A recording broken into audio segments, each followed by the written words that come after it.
estimados amigos que nos acompañan por la plataforma de YouTube.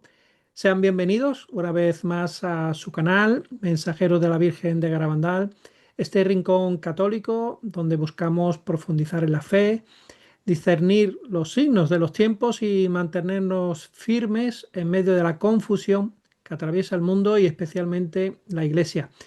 El programa de hoy toca un tema delicado, controvertido, profundamente actual. Existe un anticristo religioso distinto del político, está la mayoría mirando en la dirección equivocada, se han mezclado profecías que no deben mezclarse. Hoy vamos a debatir sobre todas estas cuestiones y muchas más. Están relacionadas con el anticristo, con el famoso Tratado de Paz, con la Semana 70 de Daniel. Y para abordar todo este tema y ayudarnos a esclarecer todas nuestras dudas, contamos, como no, con nuestro experto de cabecera, nuestro querido amigo y estudioso de la escatología bíblica, Mauricio Zaeta. Mauricio, bienvenido una vez más a este tu canal. Gracias por haber querido acompañarnos para explicar y analizar un tema tan importante como controvertido. Hola, muy buenos días y muy buenas tardes en España, Miguel Leopoldo. Para mí siempre es un gustazo hacer programas contigo. Les mando un fuerte abrazo desde Medellín, en Colombia, y que todo lo que hagamos siempre sea por y para la gloria de Dios Padre, la honra del santo nombre de Jesucristo y la salvación de las almas. Estoy contento porque hace tiempo no hacíamos un programa juntos y bueno que encontramos un tema muy interesante, muy actual para este nuevo encuentro, este nuevo video. Pues sí, la verdad que hacía mucho, hemos hablado por WhatsApp, pero hacía mucho que no nos veíamos cara a cara, que no hacíamos un programa desde final del año pasado, que es que, bueno, llevo un tiempo, como tú sabes, pachuchín, he estado malillo, pero aquí estamos otra vez, dispuestos a todo y pues maravilloso que sea un tema tan interesante. Y bueno, quería comentar que, bueno, como estamos en Cuaresma, que también es tiempo de hacer una pausa en nuestro ritmo acelerado, de releer con calma la Biblia, de preguntarnos qué nos está pidiendo Dios personalmente. Es un tiempo de conversión, de revisar nuestro corazón. Y en este camino de preparación para Semana Santa, pues puede ser también una ocasión providencial para profundizar en nuestra vida espiritual, fortalecer nuestra fe, aprender a luchar mejor contra el mal que nunca descansa y trata de condenar nuestras almas. Y precisamente por esa intención hemos querido publicar este año un libro que Mauricio bueno, en breve lo va a tener en su poder, lo está esperando porque ahora hace un viaje a Estados Unidos y ya le está esperando el libro allí.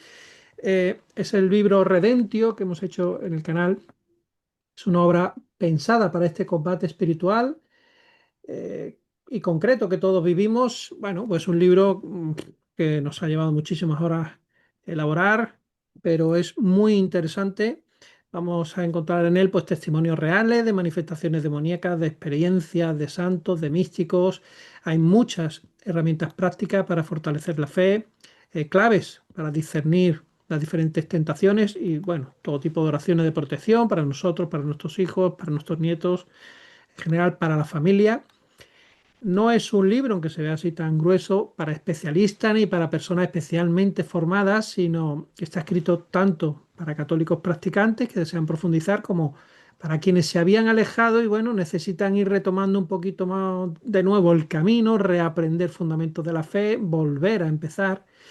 Pero es muy interesante porque yo creo que también está especialmente enfocado para quienes vienen de otras religiones o son conversos recientes, que gracias a Dios, parezca que no, está habiendo muchísimas y muy numerosas conversiones a la fe católica. Y este libro pues le va a ayudar a dar esos primeros pasos firmes en la fe verdadera. Que al final pues todo se reduce a aprender a permanecer fieles a Cristo y a su palabra. Y eso comienza pues en la vida diaria, en la oración, en la confesión, en la Eucaristía y, como no, en la formación sólida que podemos encontrar en libros como este y en canales como este con personas como Mauricio que, bueno, que nos da mucha luz, mucha paz y mucho entendimiento. Bueno, Mauricio, lo dejo todo en tus manos. A ver qué nos cuentas hoy. Bueno, primero decir en qué ocasión voy a recibir tu libro. Lo compró la persona que me está llevando a Los Ángeles. Voy a estar allá el día 14 de marzo. y el Ujú. fin de semana siguiente en Las Vegas, 21 y 22 de marzo. Los que quieran inscribirse, pues en mi canal de YouTube, que se llama Ya llega nuestra liberación, en la pestaña Publicaciones, pueden ver la invitación para quienes deseen inscribirse. Pues allá cuando llegue a Los Ángeles me entregarán tu libro, que estoy muy entusiasmado de comenzar a leer y lo comenzaré a leer ahí mismo, en Estados Unidos al llegar. Perfecto, pues ya me tienes que comentar. En cuanto empieces, quiero saber qué opinas. Pues nada, que tengas un viaje maravilloso, y que tengas mucho éxito, como siempre, en un sitio tan emblemático como Las Vegas. Increíble. No paras, eres una cosa tremenda, viajas por todo el mundo y Las bueno, Vegas y Los Ángeles. y Los Primero voy a estar en Ángeles. Los Ángeles. Madre mía. Bueno, pues ve dejando semillitas de la palabra del Señor, que seguro que muchísimas florecerán gracias a ti. Bueno, cuéntanos, ¿qué nos iba a decir? Porque tienes por ahí una sorpresa, un vídeo. A ver, cuéntanos. Me hicieron una pregunta por escrito y yo la respondí por escrito sobre Ujú, un tema en el cual hay mucha confusión el día de hoy. Es un tema demasiado importante, crucial. Y la persona que recibió mi explicación, mi respuesta escrita, consideró que era tan, que aportaba tanto a esta confusión, o sea, que ayudaba a esclarecer la situación, que luego me pidió permiso para convertirlo en un vídeo de solamente 6 minutos, que fue el que te propuse, pues, poner al principio de este vídeo para luego hacer una discusión para aclarar más sobre el mismo. El tema es que hoy en día la gente está esperando a ver qué político del mundo firma un acuerdo de paz sí, y que ese acuerdo da supuestamente inicio al último septenio de Daniel, al septenio 70, que popularmente se lo suele llamar la semana 70. Pues no es una semana de días, es una semana de años, por eso es que yo lo llamo el septenio 70, es como una palabra más propia, ¿no? sí. Entonces, eso es un mito, una leyenda urbana, porque en la Biblia en ninguna parte dice que la firma de un pacto de paz de inicio a la última semana o último septenio de Daniel. Entonces, el video no lo hice yo lo que di fue una respuesta escrita, pero el video lo hicieron un amigo de Argentina, ayudándose en herramientas de hoy en día para crear este tipo de vídeos, y luego comenzó a circular en las redes sociales. Entonces, si te parece, Miguel Leopoldo, lo ponemos ahora para que la gente lo vea, dura solo 6 minutillos y después hacemos la discusión asociada. Perfecto, pues vamos a ponerlo. Nos va a servir de apertura, de ubicarnos un poquito y ahora si quieres, pues ya tranquilamente luego pues lo vamos poco a poco desentrañando con preguntas y respuestas. Pues adelante, vamos a poner el vídeo. A ver, en el estudio de la profecía bíblica hay ideas que, bueno, que se hacen súper populares, ¿no? Pero, ¿de dónde salen realmente? ¿Están bien fundamentadas? Hoy vamos a meterle mano a una de las más conocidas. Seguro que esto suena familiar, la idea de que un gran tratado de paz a nivel mundial va a ser la señal, el pistoletazo de salida para los últimos 7 años. Es que hay millones de personas, de verdad, en todo el mundo, con los ojos puestos en esto, esperando que pase. Pero, ¿y si esa idea tan extendida fuera, bueno, un malentendido bastante gordo? La tesis que vamos a explorar hoy es que todo viene de haber mezclado dos profecías que en realidad son muy distintas. Venga, que vamos a desenredar este lío. Esta va a ser nuestra hoja de ruta, para que nadie se pierda. Primero, vamos a ver bien qué es eso del Tratado de Paz. Luego, el punto clave, separar esas dos profecías que se han fusionado. Nos meteremos con Daniel, luego con Pablo, veremos una hipótesis muy específica y entenderemos por qué diferenciar esto es, vamos, fundamental. Vale, empecemos por lo que casi todo el mundo cree. La historia que se cuenta es esta. Va a aparecer una figura, que muchos identifican como el anticristo, y va a firmar un superacuerdo de paz, seguramente por Oriente Medio. Y zas, en ese momento, se pone en marcha el cronómetro de los últimos 7 años. Pero claro, la pregunta del millón es, ¿de dónde sale exactamente esta idea? Y aquí viene lo curioso. No hay un solo versículo que lo diga así, tal cual. En realidad es como un corta y pega, una mezcla de dos profecías, que son muy, pero que muy diferentes. Una de Daniel y otra del apóstol Pablo. Y aquí lo tenemos, negro sobre blanco. Mirad, esta es la raíz de todo el embrollo. Por un lado, Daniel habla de él, una sola persona, que confirmará un pacto. Y por otro lado, Pablo habla de ellos, en plural, que dirán paz y seguridad. ¿Se ve la diferencia? No es lo mismo, ni la acción, ni quien la hace. Venga, pues para desenredar esto bien, vamos a empezar por la primera pieza del puzzle, la profecía de Daniel. Porque es de aquí de donde sale el famoso marco de los 7 años. El texto literal, el de Daniel 9:27, dice así: y por otra semana confirmará el pacto con muchos. A la mitad de la semana hará cesar el sacrificio y la ofrenda. Ojo a un detalle importante. Habla de un pacto, a secas. En ningún sitio dice que sea un pacto de paz. Y ahora viene un matiz que es, bueno, es la clave de todo, un detalle del idioma original que la fuente destaca muchísimo. El verbo que se usa no es firmar, como se suele decir, es confirmar. Y esto cambia las cosas, ¿eh? Porque confirmar algo no significa necesariamente firmar un papel. Puede ser verbal, puede ser ratificar algo que ya estaba ahí. Entonces, resumiendo lo que nos dice Daniel, tenemos primero un protagonista, uno solo, él. Segundo, la acción, confirma un pacto. Tercero, un marco de tiempo muy claro, 7 años. Y cuarto, un evento crucial justo a la mitad, para los sacrificios. Según la fuente que estamos analizando, este él sería el anticristo religioso. Vale, ya tenemos la pieza de Daniel, ahora vamos a por la segunda, la del apóstol Pablo, porque es de aquí de donde se saca la palabra paz, que luego se mezcla con lo de Daniel. Lo que dice Pablo es que cuando digan paz y seguridad, entonces vendrá sobre ellos destrucción repentina, y no escaparán. Fijaos que el tono y el lenguaje son completamente distintos. Aquí no hay pacto, no hay 7 años, hay una declaración, un run de paz y seguridad, y de repente, ¡pum!, la destrucción. Y aquí es donde la cosa choca de frente, la contradicción más clara. Daniel, una sola persona, él. Pablo, un grupo de gente, ellos. No puede ser más diferente. Así que, desglosando lo de Pablo, ¿qué tenemos? Un sujeto plural, ellos. Una acción que es simplemente decir algo, no firmar nada. Un tiempo indefinido que lleva algo repentino. Y además, no se nos dice quiénes son esos ellos. Es mucho más vago, ¿verdad? Pero es que la fuente que manejamos no se queda ahí. Va un paso más allá y se atreve a conectar la profecía de Daniel con una hipótesis muy concreta, de ahora mismo. Y lo más importante, que se puede poner a prueba, con fecha y todo. Se la conoce como la hipótesis Ozaeta, de Mauricio Ozaeta, y lo que propone es que esa confirmación del pacto de Daniel ya habría ocurrido. La vincula, concretamente, con la aceptación del papado por parte de Robert Prevost. Y ojo, porque esta hipótesis pone fechas sobre la mesa. Sostiene que esos 7 años empezaron el 8 de mayo de 2025, cuando Prevost aceptó. Y claro, esto tiene una prueba de fuego muy clara, el punto medio. 1260 días después, el 19 de octubre de 2028. Ese día, según esta teoría, debería ocurrir lo del cese del sacrificio. Es una afirmación muy atrevida porque tiene fecha de caducidad. Entonces, llegados a este punto, ¿por qué es tan importante tener clara esta separación? Vamos a ponerlo todo junto para que se vea de un vistazo.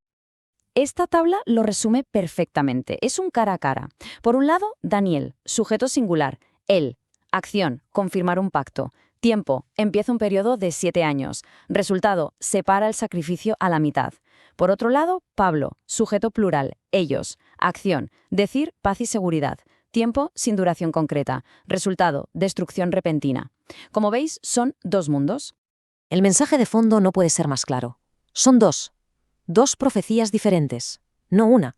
Y cada una apunta a una cosa completamente distinta, con protagonistas distintos y con finales distintos.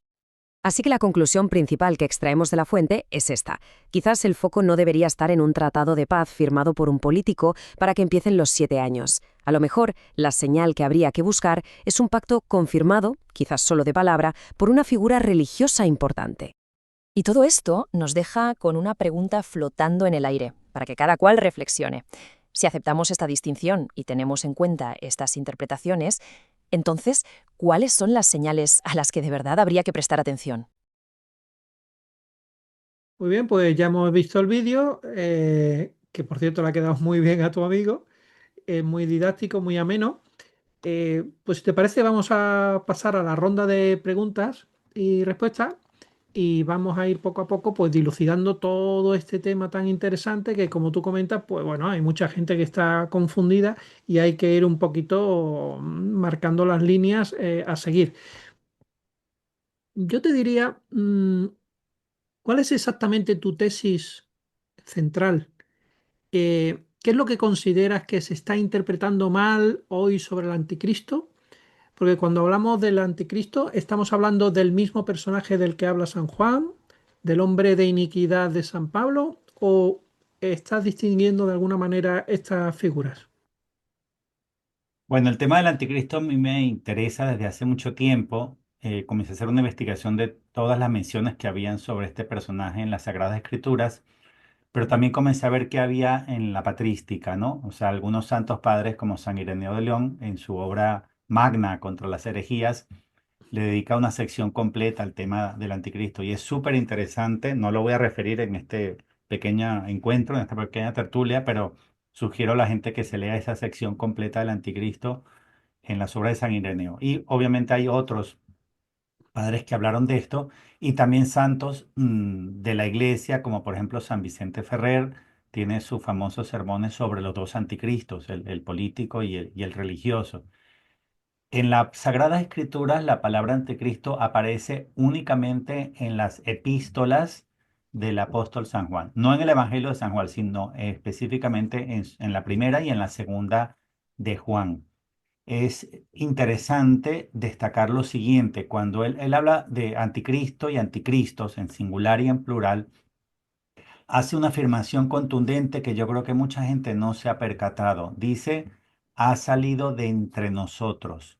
O sea, cuando habla del anticristo o de los anticristos, una cosa que quiero destacar como primer punto en esta discusión es que él enfatiza que sale de entre nosotros. O sea, el anticristo no es alguien que viene de lo externo, sino de lo interno, de la iglesia.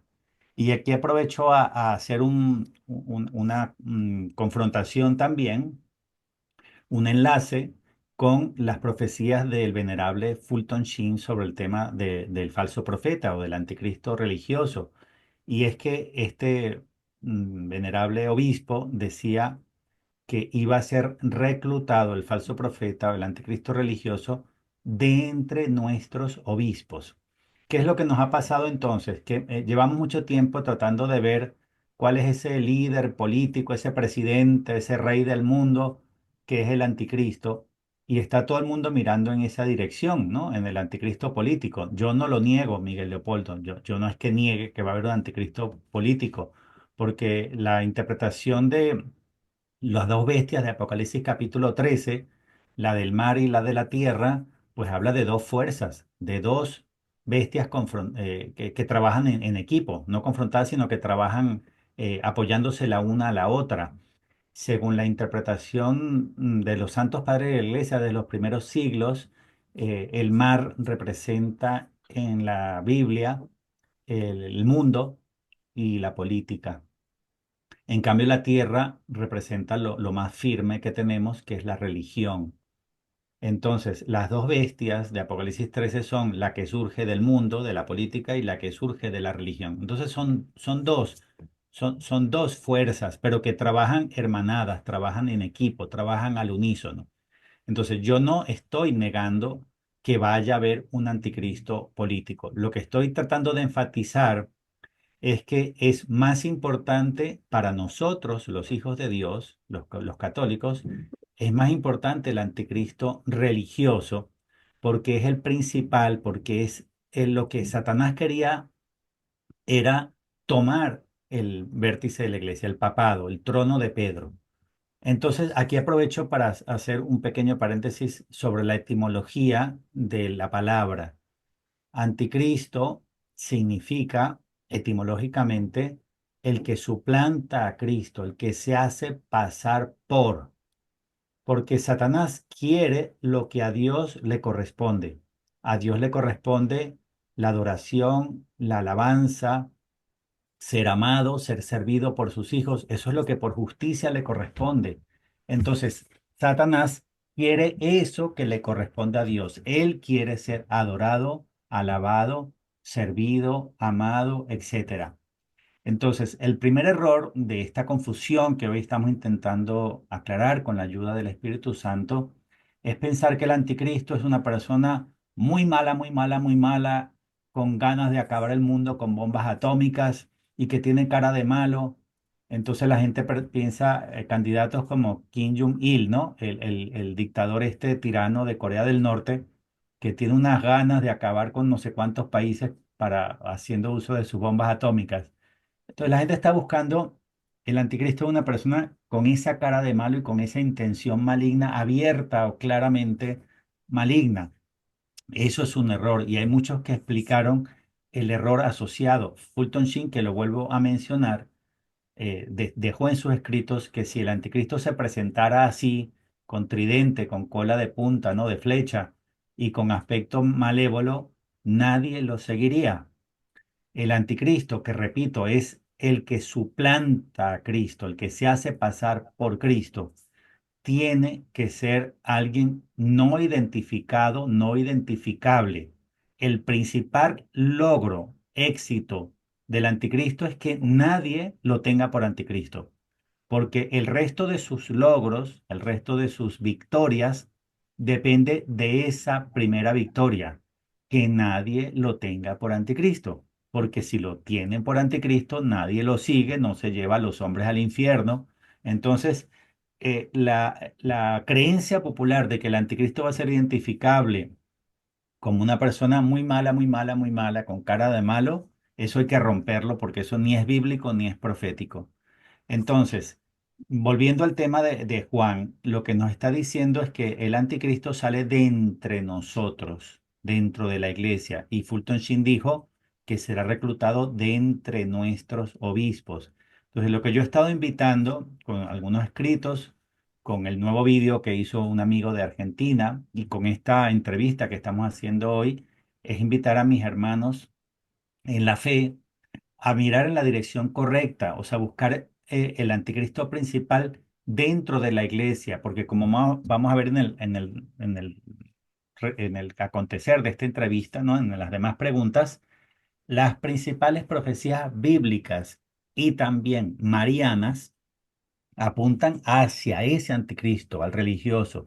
Y si la Biblia y la Virgen María nos advirtió mucho más del anticristo religioso, pues significa que es el más importante. Yo no estoy negando el anticristo político, pero es que el anticristo político seguramente le reportará al religioso, porque Satanás ¿desde dónde va a gobernar el mundo?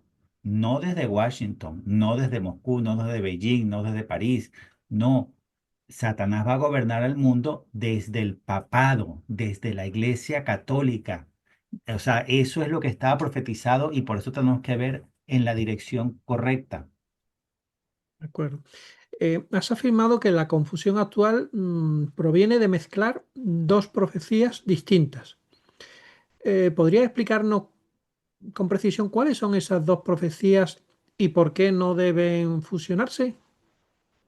Sí, se ha creado un mito, una leyenda urbana de que el último septenio de Daniel inicia con la firma de un pacto de paz, ¿no? ¿De dónde viene eso? Porque Daniel 9:27, que es la que estoy refiriendo, no habla de un pacto de paz, ni siquiera está la palabra paz. Entonces, ¿con qué se está mezclando esta profecía de Daniel? Con una profecía de la primera carta a los tesalonicenses, capítulo 5, al principio, versículos 2 y 3, donde dice, cuando digan paz y seguridad, entonces vendrá sobre ellos de repente la ruina y no podrán escapar, como a la mujer que le llega inesperadamente el pacto. Entonces la gente ha creado una combinación que no está en la Biblia, es decir, producto de la imaginación. Santa Teresa de Ávila llamaba a la imaginación la loca de la casa. Y nosotros tenemos que aprender a domarla, ¿no? A esa yegua, a esa yegua indómita, aprender a domarla, a no meterle a la Biblia lo que la Biblia no dice.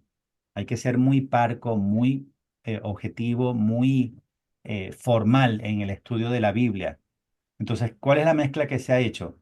Daniel 9:27 comienza diciendo, él, no dice quién, entonces se entiende que está hablando del anticristo, aunque ha habido en la historia de la iglesia múltiples interpretaciones de esa profecía tan compleja y tan importante. Yo animo a muchos a que vean, por ejemplo, las notas al pie de página de las mejores Biblias, la Straubinger, la Nácar Colunga Antigua, la Navarra, la de Jerusalén y tantas otras, mientras más vieja, mejor. eh, Van a ver que ha habido varias posibles interpretaciones de la profecía de Daniel, que es una de las más importantes de todo el Antiguo Testamento. Y en el versículo 27 dice, él confirmará con muchos una alianza. Otras Biblias dicen un pacto con muchos. Daniel no da más detalle sobre ese pacto. Entonces es muy amplio. Un pacto con muchos o una alianza con muchos que hace, se entiende, el anticristo, es algo demasiado genérico como para que podamos meterle alguna mayor precisión. En ninguna parte dice Daniel que será un pacto de paz, que es lo que la gente piensa, es lo que se ha creado ese mito, ¿no? Solo dice un pacto con muchos, una alianza con muchos. La palabra que está en el libro de Daniel es afirmar o confirmar. En ninguna parte dijo Daniel que firmará. No es una rúbrica, no es una firma en un papel. Eso no lo dice Daniel. Se ha creado otro mito asociado a esa firma. Cuando la palabra de Dios no habla de una firma, habla de afirmar o confirmar. Y hay muchas maneras de afirmar o de confirmar algo sin necesidad de una rúbrica, sin necesidad de firmar un papel. Tú puedes confirmar algo simplemente verbalmente o inclusive asintiendo con la cabeza. Si tú me dices, Mauricio, tienes hambre, y mm, yo muevo la cabeza y te estoy confirmando Mm. que tengo hambre. Es decir, no hace falta una firma para confirmar o afirmar algo. Y un pacto con muchos puede significar demasiadas cosas. Daniel simplemente no entra en esa precisión, lo deja más abierto y es muy importante entender cuál es ese pacto con muchos porque es lo que marca el inicio del último septenio de Daniel, del septenio 70, que le da Dios a este anticristo un tiempo de gobierno de 7 tiempos. 7 por 360 son 2520 días, exactamente. ¿Y qué ocurre en la mitad, según Daniel 9:27? En la mitad de esos 7 tiempos, de ese septenio, no de años gregorianos, sino de años bíblicos o proféticos que son de 360, exactamente a la mitad se cesa el sacrificio y la oblación. Ya desde el principio de la iglesia se entendía que se estaba deteniendo la misa, o sea, la transubstanciación. Entonces, ¿en qué momento ocurre eso? A los 1260 días, es decir, exactamente en toda la mitad de ese septenio de años bíblicos proféticos, es decir, desde la confirmar o afirmar un pacto con muchos hasta la supresión del sacrificio perpetuo, transcurren exactamente 1260 días. Y luego de ahí, la segunda mitad, otros 1260 días, hasta que la ruina decretada se derrame sobre el desolador. Es decir, hasta que se le acabe el tiempo de gobierno al anticristo religioso. Entonces, Daniel 9 es una profecía que va sobre el anticristo religioso, no sobre el político. Esa es la confusión que hay en tantas mensajes en las redes sociales y en tantos youtubers que lo están enseñando mal, porque están asociando Daniel 9:27 al anticristo político cuando realmente es al anticristo religioso. ¿Por qué yo digo que es sobre el anticristo religioso? Porque es el mismo que confirma el pacto con muchos al inicio de ese septenio y en la mitad exactamente del septenio hace cesar el sacrificio y la oblación. ¿Por qué no puede ser el anticristo político? Pues el anticristo político sí podría decir, el que encontremos celebrando misa, lo matamos. Sí, pero eso puede frenar la misa en las parroquias, pero eso no va a frenar la misa en las catacumbas, porque mientras tú sigas teniendo un misal y sigas diciendo las palabras correctas con un sacerdote válido y las especies correctas, pan de trigo y vino de uva, pues puede seguir celebrándose la Santa Misa, aunque sea en lo escondido, en sótanos, en las catacumbas, etcétera. Entonces, un anticristo político podría perseguir la misa, pero no la puede detener. La única manera de detenerla es que haya un supuesto papa, que no es papa, es anticristo, que diga, por obediencia a mí, al papa, ahora hay que cambiar las palabras de la consagración. Y si todo el mundo pensando que es papa cambia las palabras de la consagración, él sí está deteniendo la misa. Porque si la gente no sabe que es el anticristo y piensa que es un papa, entonces está deteniendo la misa porque en obediencia a él entonces cambias las palabras de la consagración y ya Jesús no se hace presente. El único que realmente puede detener la transustanciación es un papa falso, o sea, un papa anticristo, porque la gente pensando que es papa lo va a obedecer y va a cambiar las palabras de la consagración y va a dejar de dar la Santa Misa. Entonces yo estoy completamente convencido, Miguel Leopoldo, que Daniel 9:27 es sobre el anticristo religioso y eso es lo que tiene a la gente confundida hoy. En cambio, la otra de Primera de Tesalonicenses, capítulo 5 al principio, no habla de una persona, habla en plural. Cuando digan, digan, no dice quiénes ni cuántos, pero está hablando en plural. Cuando digan paz y seguridad, entonces sobrevendrá sobre ellos de repente la ruina. Pero no, tampoco habla de un pacto de paz, de una firma de un acuerdo de paz. Dice cuando digan. Es más, leyendo yo las homilías del Evangelio de San Mateo, de San Juan Crisóstomo, libro que les recomiendo, muy interesante, él hace referencia a algo interesante. Dice, no cuando haya paz y seguridad, no cuando haya, cuando digan, o sea que puede ser una paz y una seguridad falsa, aparente. O sea, puede ser que ni haya verdadera paz y seguridad. No dice cuando haya, sino cuando digan paz y seguridad.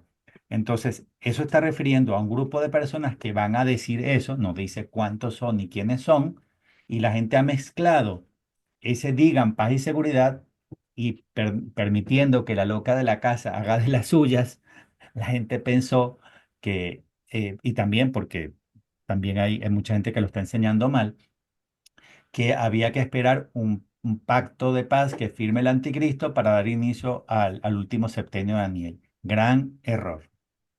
Perfecto. Bueno, pues si quieren leerlo, quienes nos escuchan, hemos dicho Daniel 9:27 y Primera de Tesalonicenses 5, parece que está en 2:3 por ahí, ¿no?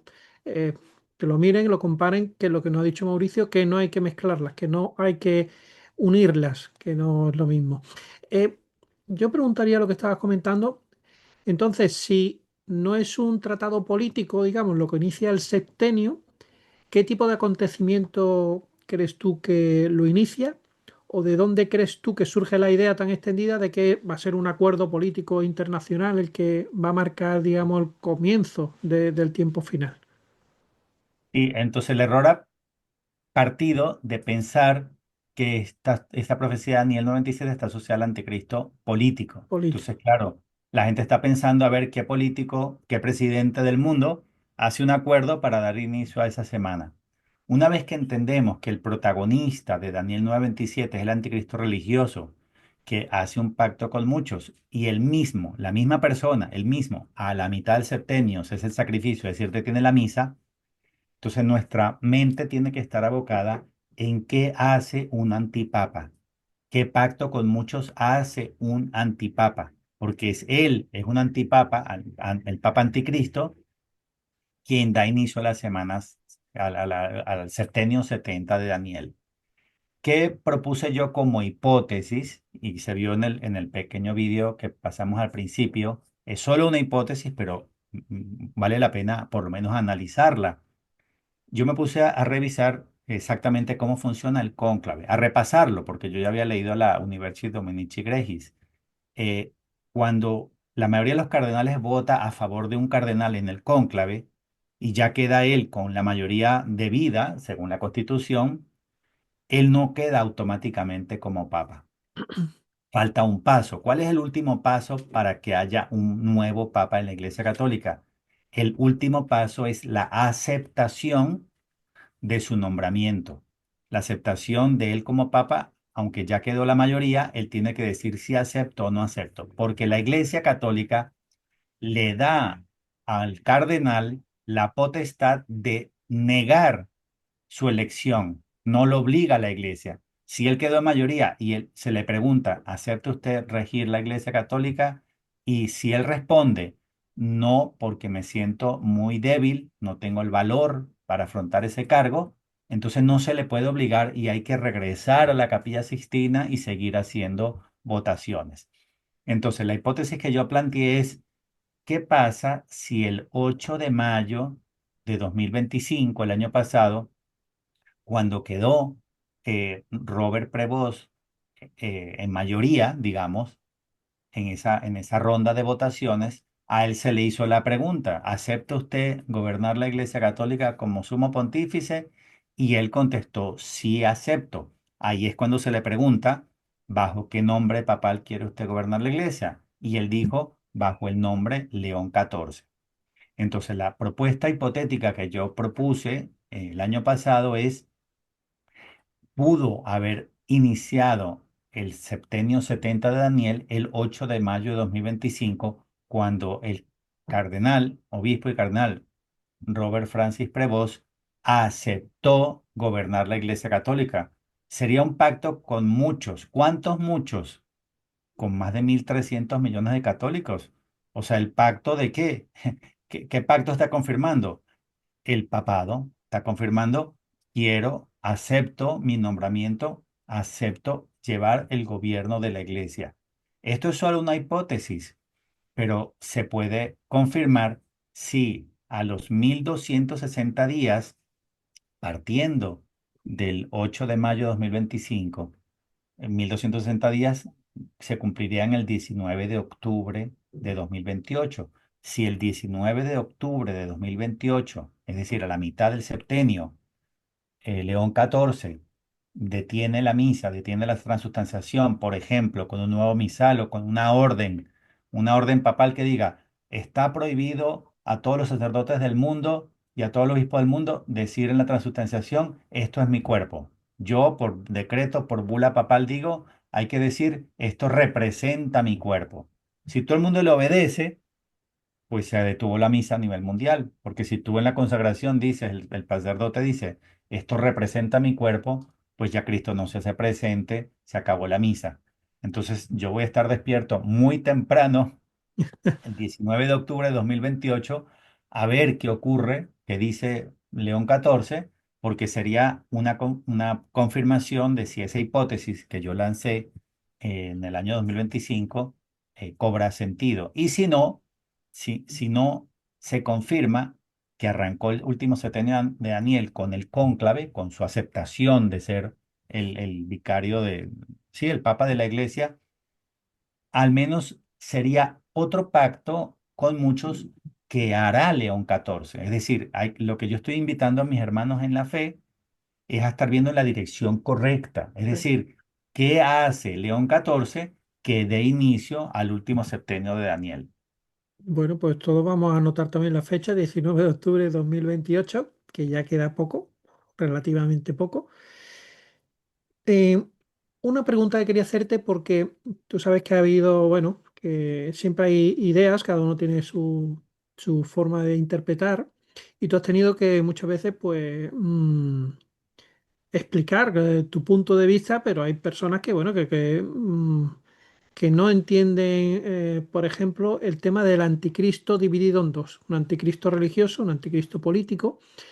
Em, yo sé que tú me has mencionado en alguna otra ocasión que en el Catecismo, en la Salet, en Fátima, en Umbe, en el libro azul del padre Gobi, que todo apuntaría hacia la existencia de un anticristo de carácter religioso.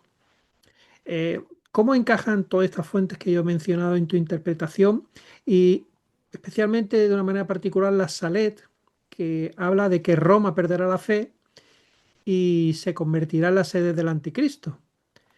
¿Cómo interpretas esta esta frase y qué relevancia tiene para tu postura? Porque claro, que sea la sede del anticristo tampoco implicaría directamente que sea el lugar donde se encuentra el anticristo, sino que también se puede entender sede como un lugar controlado por o que esté totalmente influenciado o sometido. Pero bueno, ¿cuál sería tu interpretación para que quede claro cuál es esta división entre los dos anticristos, el político y el religioso? Sí. Para mí es claro que son dos, ¿no? Viene de las dos bestias del Apocalipsis. La primera dijo la Virgen del Libro Azul del Padre Gobi, representa la masonería, que es la bestia negra de 7 cabezas y 10 cuernos. Y la segunda, del mismo Apocalipsis 13, de 2 cuernos por la mitra obispal, que es la masonería religiosa, o sea, la masonería infiltrada dentro de la iglesia. Entonces, para mí es un hecho que son dos fuerzas que trabajan hermanadas entre sí y se complementan. O sea, para dominar el mundo necesitas el anticristo político y el anticristo religioso. Y como dije antes, pues también San Vicente Ferrer habló de los dos anticristos. Ahora, cuando yo me pongo a investigar todas las profecías que hay sobre uno y sobre el otro en la Biblia y en lo que nos ha revelado la Santísima Virgen María, veo que el énfasis está puesto siempre en el anticristo religioso. Entonces, claro, algo nos está diciendo la madre. Si nos está advirtiendo sobre ese es porque es el más importante, porque es desde donde Satanás va a gobernar el mundo. La gente pensaba que Satanás iba a gobernar el mundo desde Beijing, Moscú, desde Washington, ¿no? Desde París. No, no. Satanás va a gobernar el mundo desde el trono de Pedro. Entonces la Virgen lo advirtió en 1846 a través del secreto a Melanie Calvat. Roma perderá la fe y se convertirá en la sede del anticristo. Roma hace 2000 años, en la época de auge del Imperio Romano, era el poder político del mundo, ¿no? El poder militar y político lo fue por varios siglos. Pero una vez que el catolicismo conquistó el Imperio Romano y conquistó Roma, pasó desde el siglo IV a ser Roma la sede del poder religioso mundial. ¿Quién es el poder político en el mundo? Pues en este momento el poder político tiene por sede Washington, Moscú, Beijing y otros, pero principalmente esos tres, ¿no? Aunque también otros, pero principalmente esos son los centros de mayor poder político. Pero Roma, desde el siglo IV, es la sede del poder religioso, del poder eclesial. Entonces, cuando la Virgen nos dijo, Roma perderá la fe y se convertirá en la sede del anticristo, ella está usando el vocablo anticristo, el término anticristo, para referirse a alguien que va a tener por sede Roma, que va a gobernar desde Roma. Y yo me pregunto, si el anticristo tiene por sede Roma, entonces, ¿qué cargo tendría este anticristo en el Vaticano? ¿Sería el jefe de los cocineros? Pues no. ¿Sería el jefe de la Guardia Suiza? No. ¿El jefe del departamento de mensajería? No. Si el anticristo tiene por sede Roma, tiene que referirse al papado, porque lo estoy enlazando con una idea que dije al principio.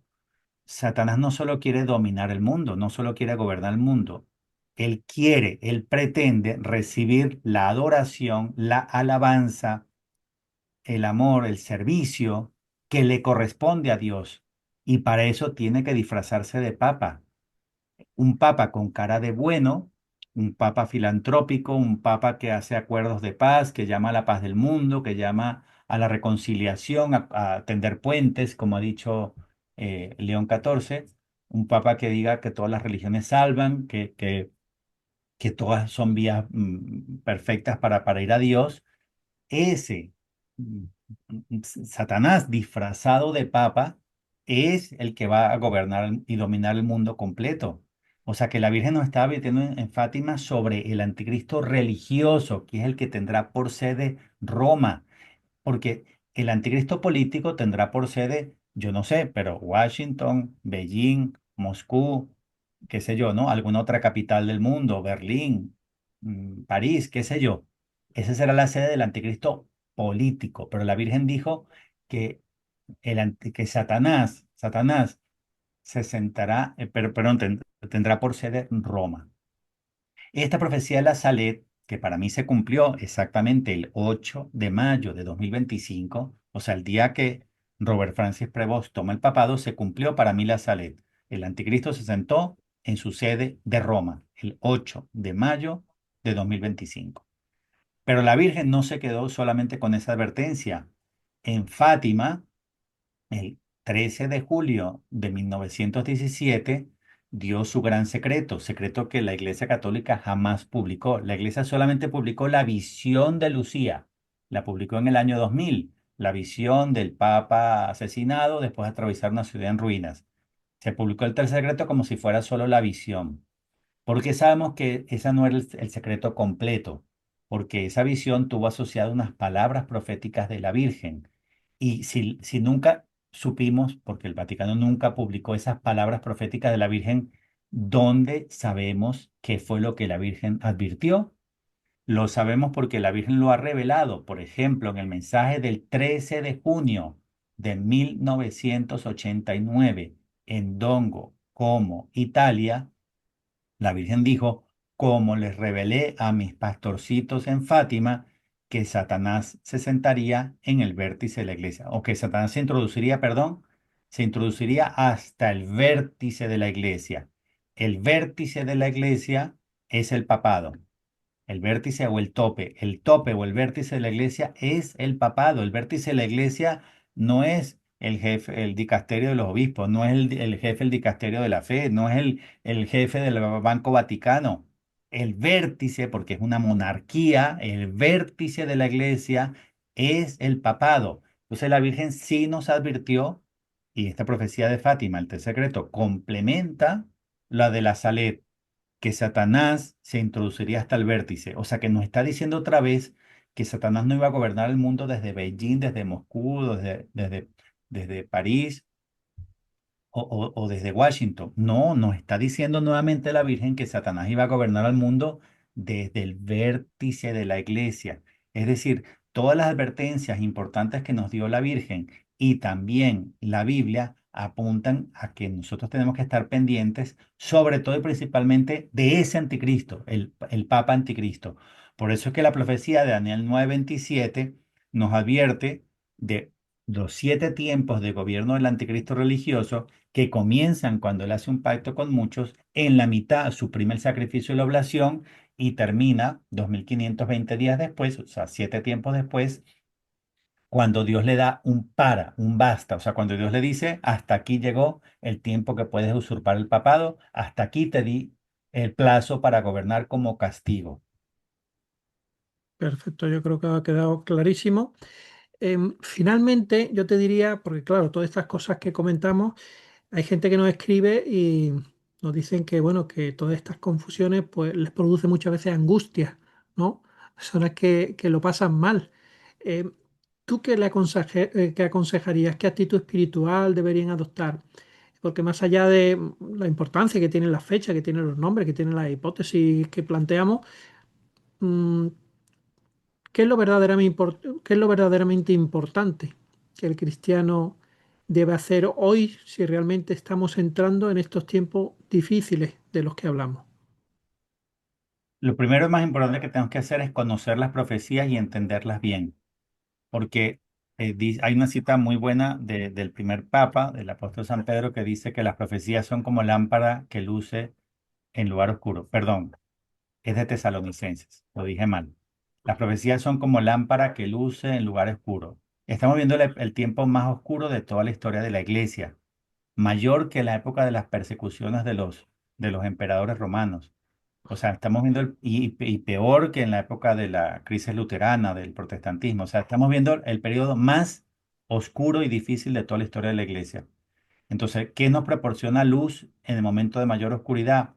La Biblia, las profecías bíblicas y también las advertencias de la Santísima Virgen María en La Salet, en Fátima, en Umbe, en Garabandal, en Akita, en Ámsterdam, etcétera. Entonces, la única manera de sobrevivir a este periodo de dificultad, esta tormenta perfecta, al peor y más duro momento de la Iglesia Católica, es conocer la Biblia y escuchar a la Santísima Virgen. Como parte de esta respuesta, quiero hacer énfasis también de algo importante y ya continúo con la respuesta. Es que el catecismo tenía como profecía, y eso forma parte de la doctrina, o sea, está en la doctrina católica, el numeral 675, 676, 677, ¿de quién nos advertían? ¿Del anticristo político o del religioso? Nuevamente del religioso, porque habla de una impostura religiosa, que es la que va a ofrecer al mundo la solución aparente a todos sus problemas, pero al precio de la apostasía. Eso nos advierte el 675, una impostura. Cuando tú buscas en la RAE impostura, dice, como sinónimos de impostura, dice farsa, simulación, teatro, superchería, abulecia. O sea, impostura es una farsa, un engaño. Y una impostura implica un impostor, o sea, un actor, un engañador, un farsante. ¿Y cómo es este engañador, este farsante, este impostor? Dice impostura religiosa. O sea, lo que nos advertía el catecismo, es decir, la doctrina católica, es que el mayor engaño que iba a vivir el mundo y la iglesia era una persona disfrazada de papa que no fuera papa. No lo podía decir así, porque si lo dijera así Claro. de claro, no hubieran impreso el catecismo. Tenía que decirlo de manera velada. Nos está advirtiendo el catecismo de un falso papa, un papa anticristo, que iba a ofrecerle al mundo una aparente solución a sus problemas por el precio de la apostasía.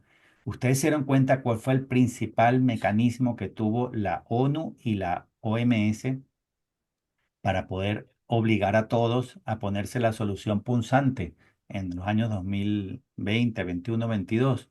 ¿Quién fue el mayor y principal vocero a nivel mundial para que la gente se pusiera la solución punzante? Fue el que llaman Papa Francisco. Es decir, fue el lado religioso el que llevó al mundo a decir, esa es la solución de amor y hay que ponérsela. ¿Por qué lo enfatizo? Porque la marca de la bestia, sin la cual no se va a poder comprar ni vender nada. Si ustedes repasan todo el Apocalipsis 13, y esta es una pregunta importantísima, Miguel Leopoldo, no sé si tú mismo te habías dado cuenta, ¿cuál de las dos bestias de Apocalipsis 13 es la que hace que los hombres se pongan la marca de la bestia, sin la cual no puedes ni comprar ni vender nada? Es decir, te mueres de hambre, es decir, queda fuera de la cadena de suministro de bienes y servicios. ¿Cuál de los dos anticristos de Apocalipsis 13 hace que los hombres se pongan la marca de la bestia? ¿Lo El recuerdas? religioso, religioso. El religioso, pero eso es muy interesante. O sea, ¿no te parece interesante que es el poder religioso, la impostura religiosa, la que hace que los hombres se pongan la marca de la bestia sin la cual no puedes comprar ni vender? Tú dices, pareciera que lo lógico es que eso viene del mar, o sea, del mundo de la política, de un anticristo eh, presidente.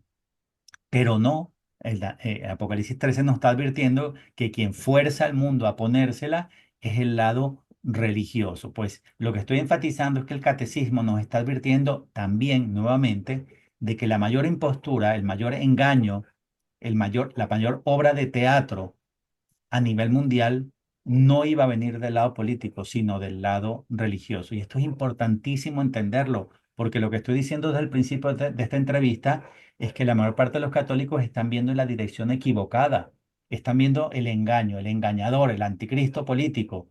Sí, pero es que el gran engañador, el principal engañador, y a donde tenemos que tener nuestra vista puesta, es en el engañador papa, en el engañador religioso, el anticristo religioso, porque desde ahí es que Satanás va a gobernar el mundo, según lo advirtió la Virgen en la Salet y en Fátima. Y no solamente eso, también en Umbe y en otras Mariafanías, la Virgen nos ha advertido que veamos hacia el lado religioso.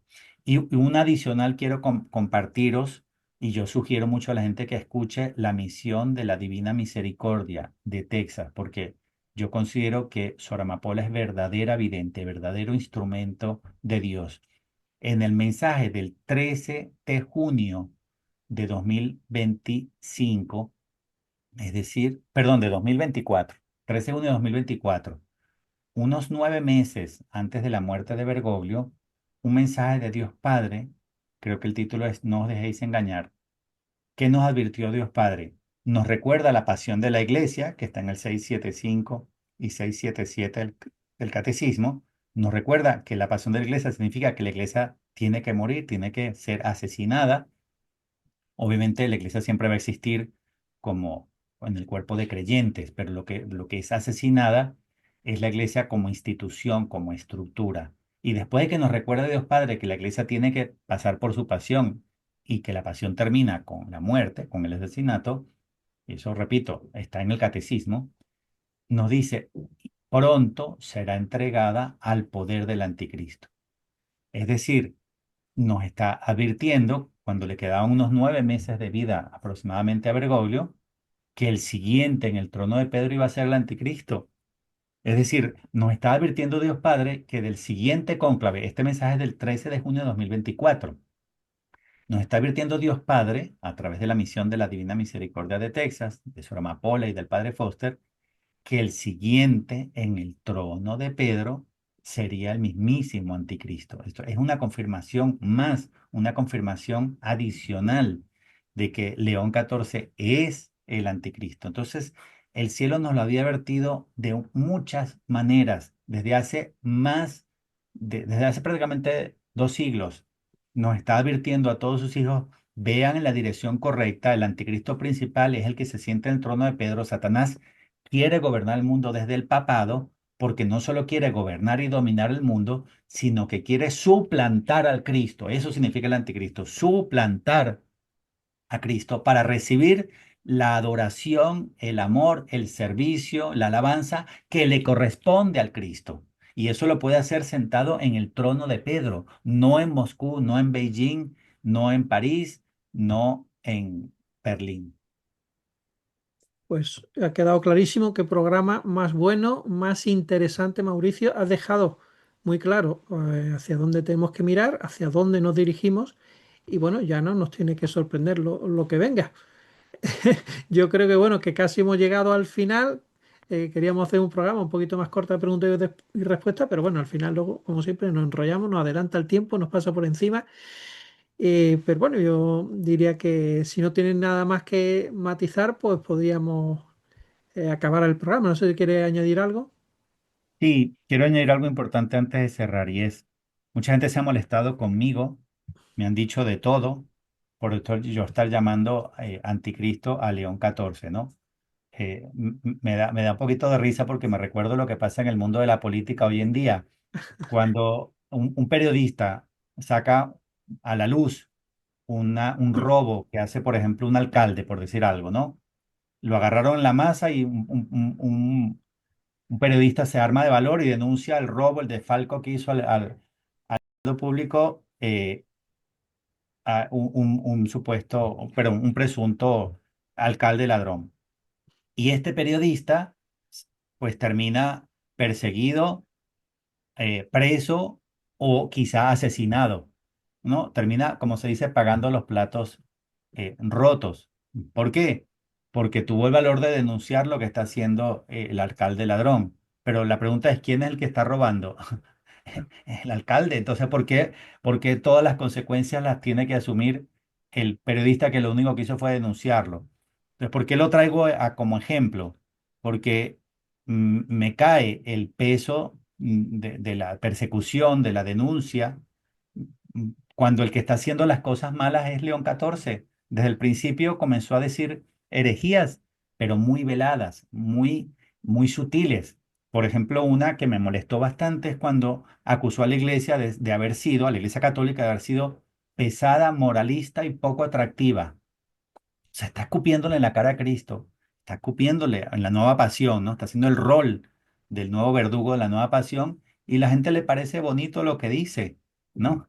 Y también dijo, antes que ser creyentes estamos llamados a ser humanos, ¿no? O antes que creyentes tenemos que ser humanos, como si ser creyentes fuera poco relevante. Eso Bueno, contradice decenas y decenas de frases del Evangelio donde Jesús dice que lo primero y principal es ser creyente. Él dijo el día de la ascensión, ir y predicar mi evangelio a todo el mundo, llamar a todos a la conversión y el bautismo. Quien crea en mí, en Cristo, quien crea y se bautice se salvará, y quien no quiera creer se condenará. El evangelio hay decenas o cientos de citas que demuestran que lo único importante es ser creyente y todo parte de ahí. Además, es un sofisma, porque lo que nos hace verdaderamente humanos es ser sí, creyentes. sí. Las personas que no son creyentes terminan deshumanizadas y terminan cometiendo toda clase de maldades y de pecados.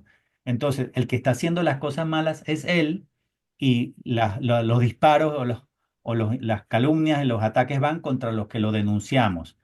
¿Cómo va a confirmar León XIV que es él el anticristo religioso?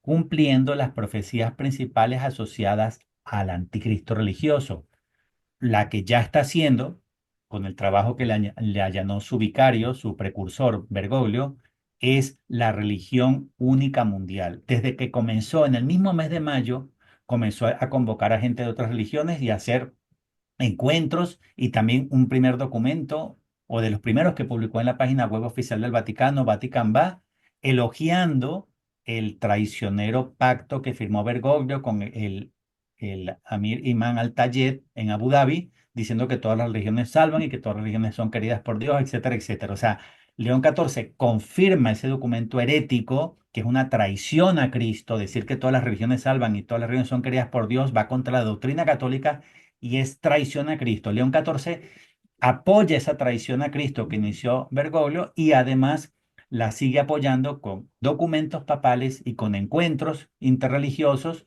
porque él va a cumplir, va a llevar a cabo la religión única mundial que le allanó o que le comenzó Bergoglio. Él la va a completar, de consolidar, porque es necesaria esta religión única mundial, que es el sueño máximo de la masonería, el Fratelli Tutti, ¿no? O sea, la hermandad de todos los hombres, pero sin un padre común, ¿no? Ese es el sueño máximo de la masonería que va a concretar León XIV y que ya está haciendo con paso firme desde que se montó al papado. Y la otra profecía que va a cumplir León XIV es la supresión del sacrificio perpetuo. Él es el que va a detener realmente la transubstanciación. Entonces yo digo a la gente, ¿para qué se molestan conmigo?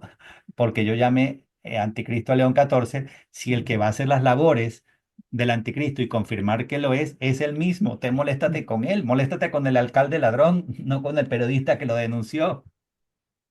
Pues sí, pues muchísimas gracias por esta aclaración. Yo creo que ha sido el broche, el cierre perfecto. Y ya, bueno, pues queridos hermanos, pues ya llegamos al final. Hoy, como han visto, hemos abordado un tema complejo que exige, bueno, prudencia, estudio y sobre todo, pues una vida espiritual sólida. Y más allá de interpretaciones concretas, pues hay algo que no cambia, que es que Cristo nos llamó a la vigilancia, a la fidelidad y a la perseverancia. Así que sea cual sea el desarrollo histórico de los acontecimientos, lo esencial no va a ser identificar primero un personaje, sino permanecer siempre firmes en la fe, en la gracia y en la comunión con Dios. Antes de despedirnos, pues queremos agradecerle, como siempre, de todo corazón a nuestro querido invitado Mauricio Zaeta, que nos haya acompañado para explicarnos de manera tan clara y tan amena, como es habitual en él, un tema tan difícil, pero a la vez muy interesante desde un punto de vista escatológico. A todos ustedes, pues gracias por acompañarnos una vez más. Si este contenido les ha gustado, pues no olviden dar like, compartir, suscribirse, porque hay muchas almas que necesitan despertar, aprender a discernir estos tiempos confusos y no dejarse engañar por el enemigo. Unas palabras de despedida, Mauricio. Sí, un pequeñito comentario final adicional. En la Biblia no hay fechas, pero sí hay plazos. No hay fecha significa que no sabemos cuándo algo inicia, pero sí hay plazos, que es la duración de un acontecimiento, de un evento. Los plazos asociados a la segunda venida de Cristo y los sucesos que la preceden están en solo dos libros proféticos. Uno del Antiguo Testamento, Daniel, y uno del Nuevo Testamento, el Apocalipsis. Entonces, cuando yo me atrevo a dar una fecha como hipótesis del 19 de octubre de 2028, no es porque en la Biblia esté esa fecha. Lo que hay es un Los plazo plazos. que se tiene que cumplir porque la Biblia no puede fallar.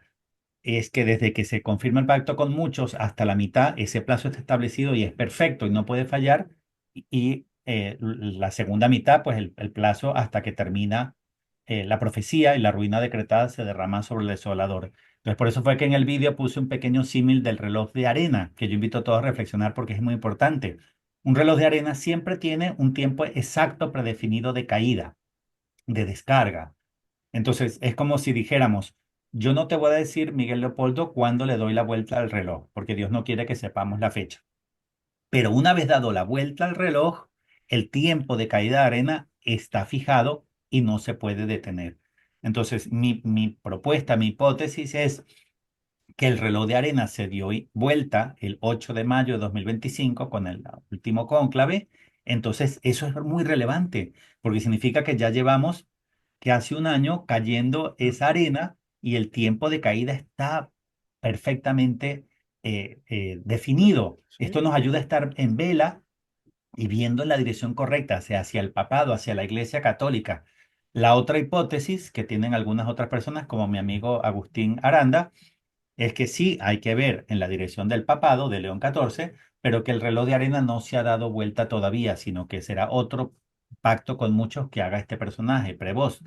Entonces lo importante es que entendamos el misterio Claro. y estemos en vela, viendo a ver si es mi hipótesis o la de Agustín la que se cumple, eso ya lo dirá el tiempo, pero hay que estar viendo en la dirección correcta. Muchas gracias por este espacio, por este encuentro, por esta oportunidad de profundizar en la palabra de Dios. Dios te bendiga, Miguel Leopoldo, a ti, a tu canal Mensajeros de la Virgen de Garabandal, y Dios bendiga abundantemente a todos los que escuchen este vídeo. Muchísimas gracias. Como tú dices, permaneceremos en vela con los candiles preparados y encendidos. Y ahora sí ya, pues nos despedimos como nos gusta siempre diciendo, pues que Dios les bendiga, que les proteja y les guarde. Llave María Purísima. Sin pecado original concebida. Bueno, y sería oportuno quizá agregar también que pasen una feliz y santa Cuaresma. Muchas gracias.